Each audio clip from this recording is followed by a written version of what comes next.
You. Okay, it's time. No, for real, it's time. It's time. It's time to settle in with Rob Cook.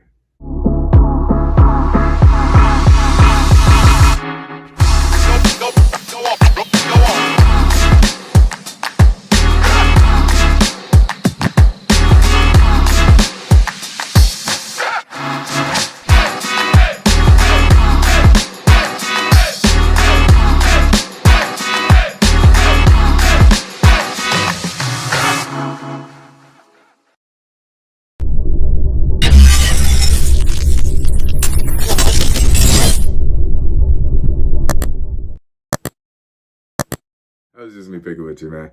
I haven't done one in a while, but I haven't talked to you. A lot of things going on throughout the community, but I felt I needed to bring a settling episode out for those who love these. And I guess what I'll do in this particular one is go through what I've been learning or what I've been seeing recently. And I'll say recently in between the holiday season of around November, December into now January. I'll start with just, I'm not really a holiday person per se, and commercialism wise. I try my best to love and show gratitude and all of the essence of the holiday time. I try to live daily like that. So it was a great time for me. Nothing off any of that. I got a chance to see my family. And I had probably one of the best visits I've had visiting my family in a while because it was just like my it was like I could see the wisdom in each and every one of my family members that I was interacting with. I could hear how beautiful they were and what they were trying to achieve or what they were facing in their lives, the experiences. It was just like they were alive and I was alive, and it was such a great time. I also saw though that I hadn't updated particular relationships or particular things in my life. And it was pretty interesting because when I think of my grandmother, most who know me that know she was a very, very important player in my formative years as my mom was younger when she had me. But man, my grandmother is that's my mama. But when I think of her, I had a picture, and I remember it because it was one of the few pictures I have with her as a youngster.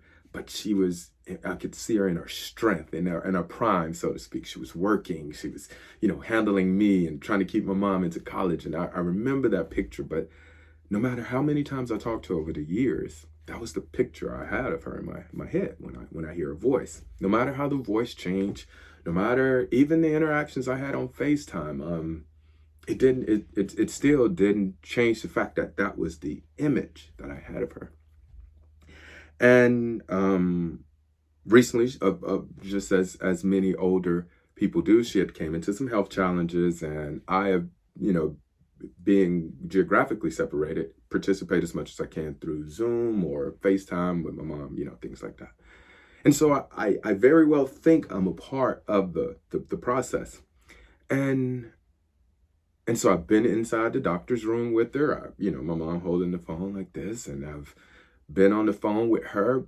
But when I actually got to her home, it was as if I hadn't seen her in years, if that makes sense. And even though she's older, I still can see she's beautiful. I love her. I mean, she's just so um, loving. I could see the beauty in her being old now. And it was so special because she kept reminding me how happy she was in her life due to seeing me be happy.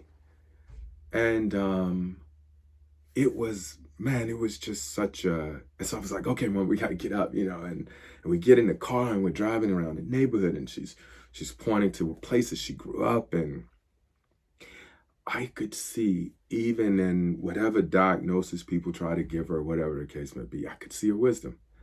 And I can update that because seeing her in wisdom at this state, I think is even still, in my opinion,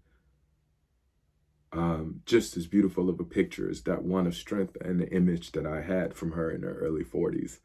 Um, so that was huge, a shift of updating um, my grandmother, and just even friends and family, and seeing my own grandkids, and really looking, man, at how we freeze things into place and never go back and update them or adjust them and live as if they still are.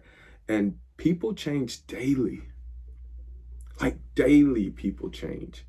Um, and so something you could be holding on someone or against or for, even, not even to say it all bad, even for some you think champion for you actually, update that. Like, update it, ask the questions, challenge it. Um, because it just allows for efficiency. You know, it was it was pretty cool, honestly. It was not. I didn't feel it to be bad. It was actually pretty cool to see people not understand. I didn't have time to see them based on when I got there. There were some medical things that we needed to attend to that weren't part of the equation prior to my arrival. So that took up majority of my time. So I didn't get to see as many friends and family as I wanted to. But everyone who I didn't see, who knew what I was doing, that loves me and knows me, completely understood. And those who had a problem with it revealed to me that I haven't updated our relationship because it's somehow not reciprocal, extensive of love now. Because if you knew me and you knew she was hurting,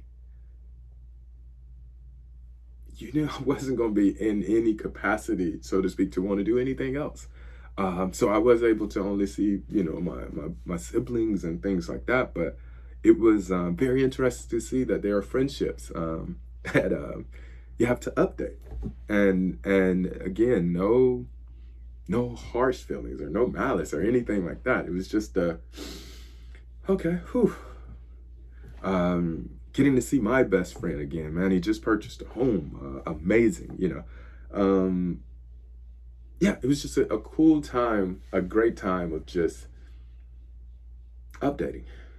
And then I had to, the flight back, update myself. I'd realized I'd still saw my daughters, man, as little girls. And this time I had to actually just see them.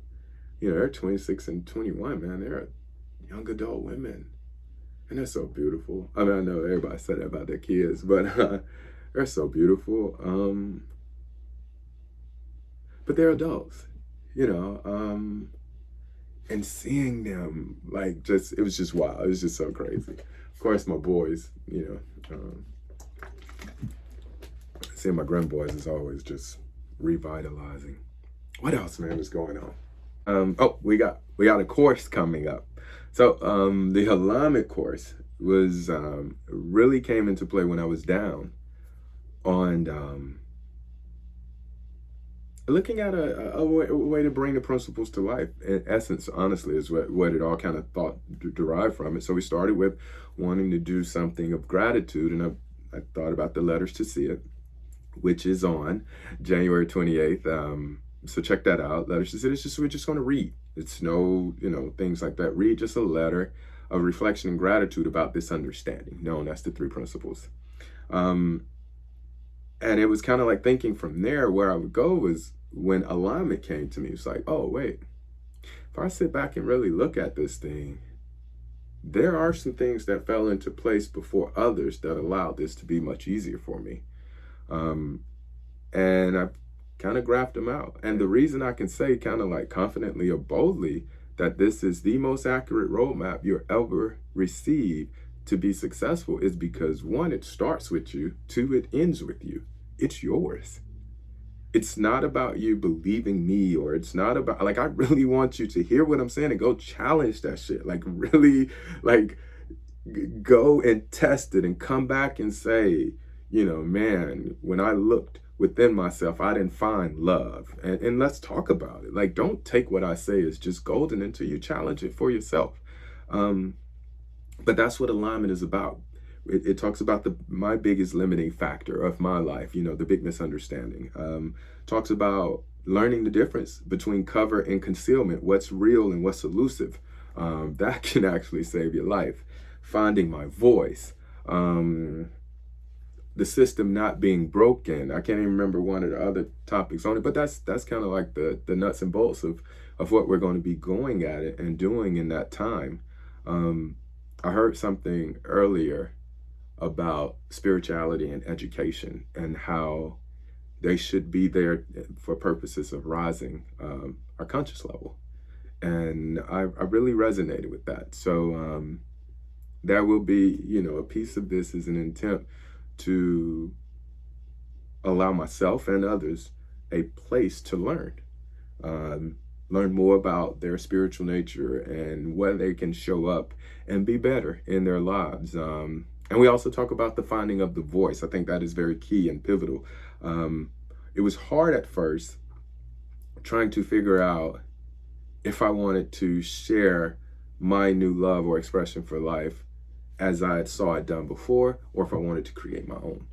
And I kind of wavered in it for a while, trying to be like Michael. And I don't say that in a bad way at all, but because he does it well. I think he does it very well, or wanting it in that way.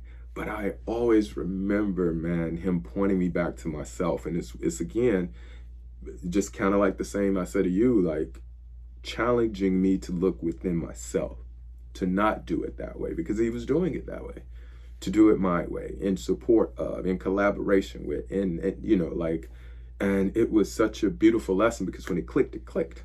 And, that's how the thing came. This was, the whole brand, everything about it.